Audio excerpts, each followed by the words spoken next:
ankom vi til en lille vig i Sverige. Det hedder Flaxskär, som er noget af det yderste skær hernede ved Karlskrona. Det er jo ikke særlig skærmet mod vinden, men til gengæld ligger vi fint i forhold til bølgerne. Vi havde håbet på at ligge på bøje, men der var nogen, der havde taget den. Så nu holder anker. Det har været en lang sejltur, og nu trænger vi saftsusme til at få noget at spise, for det er det ikke rigtig blevet til i dag. Nu håber vi på, at vi får et par rolige dage her. Det er hyggeligt. Der er ingen stress på en ankerplads, synes jeg. Men man skal selvfølgelig stole på sit ankergrej, ikke? Fordi lad os nu sige, at ankergrejet det skrider ikke. Jamen, så har vi altså en ret hård kant at gå imod.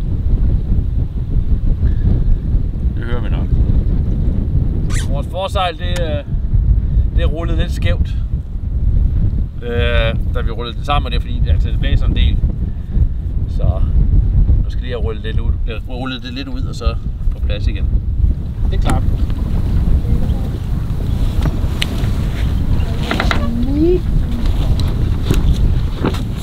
Værsgo!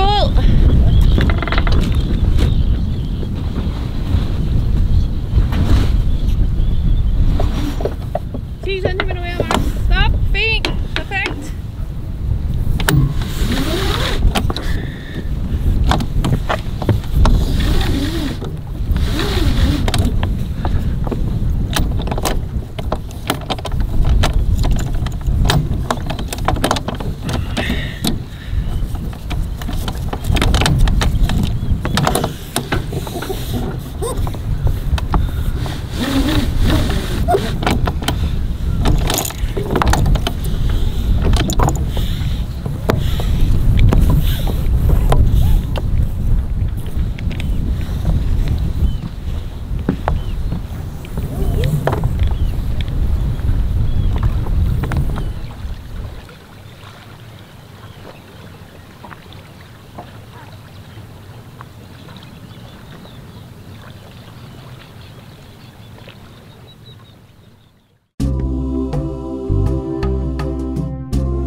Det hele handler om at komme afsted. Eventyret venter jo lige på den anden side af havnemolen.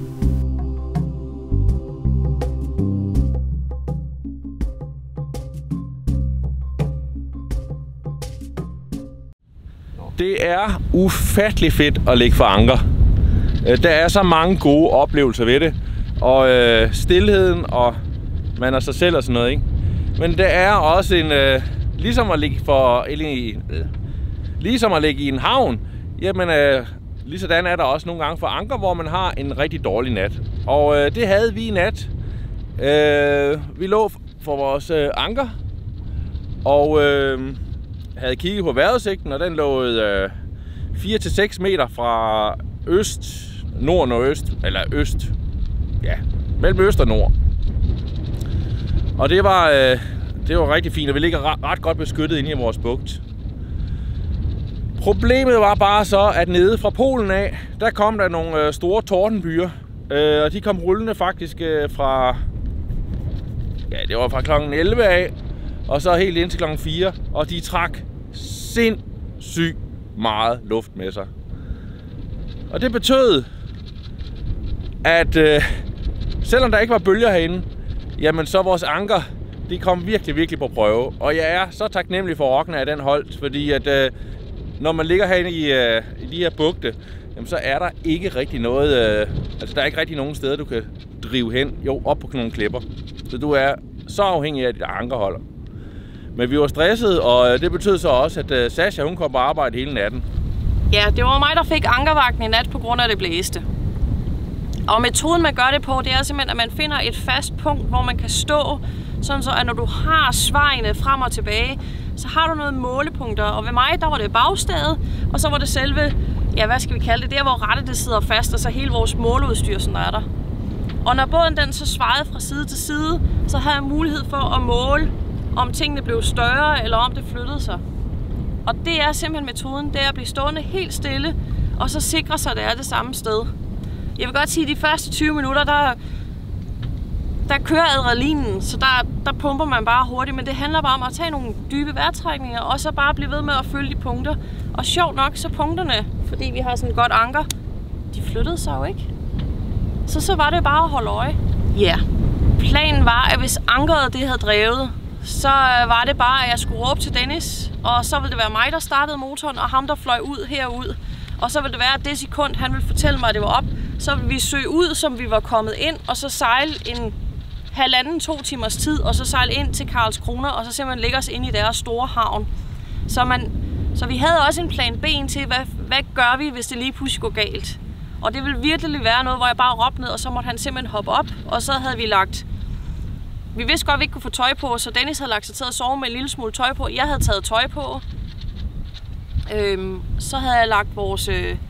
Fordi vi vidste jo ikke, om regnvejret ville komme op, så jeg havde også fundet vores sejlerjakker frem og vores redningsveste. Så det eneste, vi skulle kaste på os, det var sejlerjakken, redningsveste, og så var det bare ud herfra. Det man ser her, det er simpelthen, hvor meget af vores rogner har nubbet op. Og jeg er ikke et sekund i tvivl om, at noget af det, der sidder på ankeret lige nu, det er faktisk det, der har holdt os i nat. Indtil videre har jeg sådan set bare rengjort det her lille stykke, hvor det har været lige så overfyldt med alt det her. Så det er, ja, det er lige det faste arbejde, jeg har her, så vi skal have det fjernet, så vi har mulighed for at få ankeret helt op på plads. Fordi selvfølgelig skal det ikke hænge der. Da vi vågnede super tidligt her klokken 9:30 i dag, vi skulle jo lige have sovet ud, og vi havde været vågen halvdelen af natten, så vi, at SSK-bøjen den var ledig, så det var bare op og få hævet ankeret op, og så bare hen og hugge os på SSK-bøjen, for vi skal ligge her i døgns tid med, og vi vil gerne ind og se land herinde. Og så er der noget, man ved. En SSK-bøje i vores bådstørrelse, den holder. Det vil sige, hvis der skulle komme det samme vejr i nat, så er jeg ikke i tvivl. Så vil jeg kunne sove. Og det er en tryghed, der er i de her bøjer. Vi har en eneste mission i dag. Det er at slappe af, svømme, og så skal vi lige, gummibåden op og så ind på den her ø og kigge.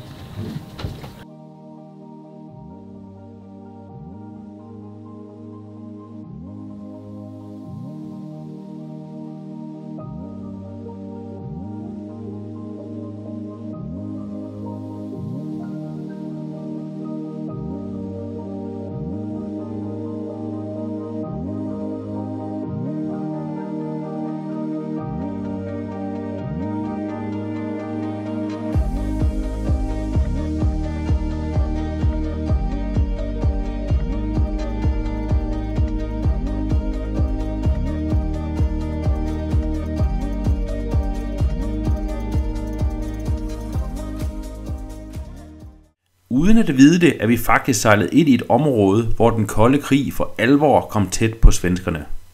Om aftenen den 27. oktober 1981 går den sovjetiske ubåd S-363 på grund lige her.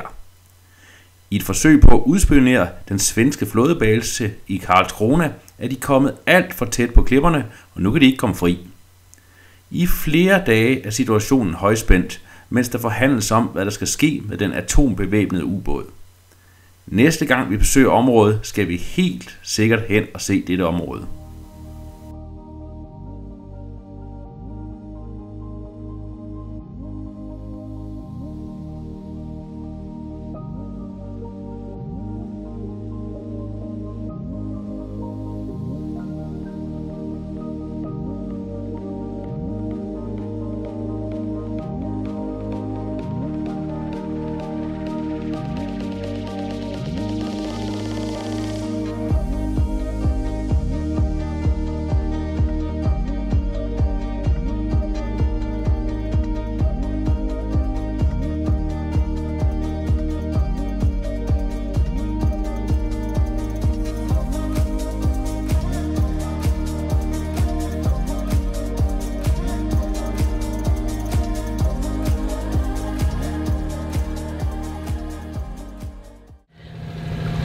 Så forlader vi Flakskær i den østlige del af Blekinge Skærgård, hvor man ligger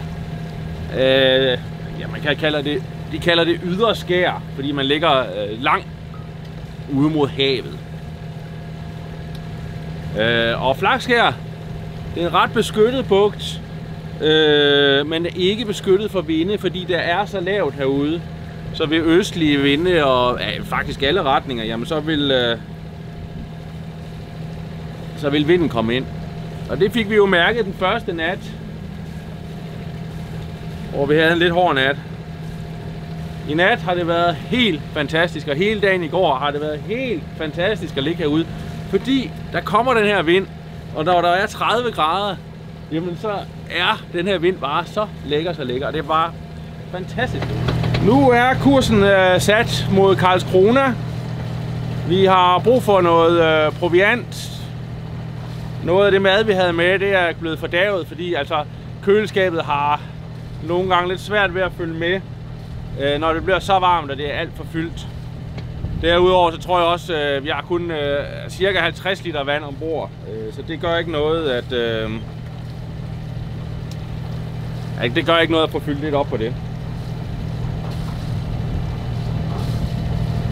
Nu sætter jeg lige farten ned, og så vil jeg have fuggen ud, og så tøffer vi stille og roligt så langt vi kan, bare med fuggen. Det er rigtig dovne sejlads.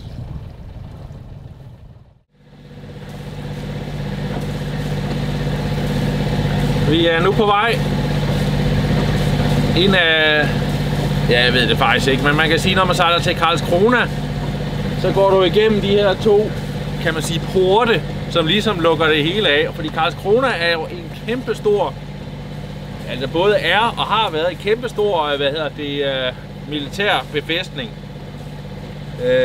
Og den er lukket af. Der er masser af militær herinde.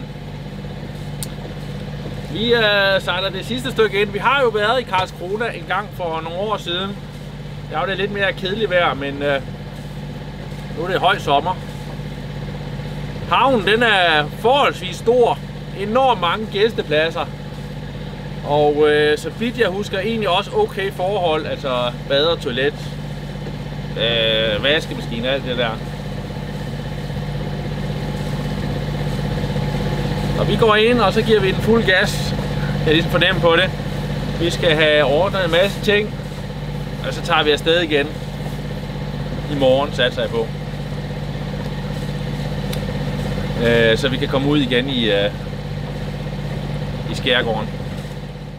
I Karlskrona får vi besøgt Søfartsmuseet, men desværre er de fleste udstillinger lukket på grund af corona. Sascha får tilfredsstillet sit shoppegen, og vi får provianteret. Og så er det bare ud i skærgården igen. Mere om det næste uge.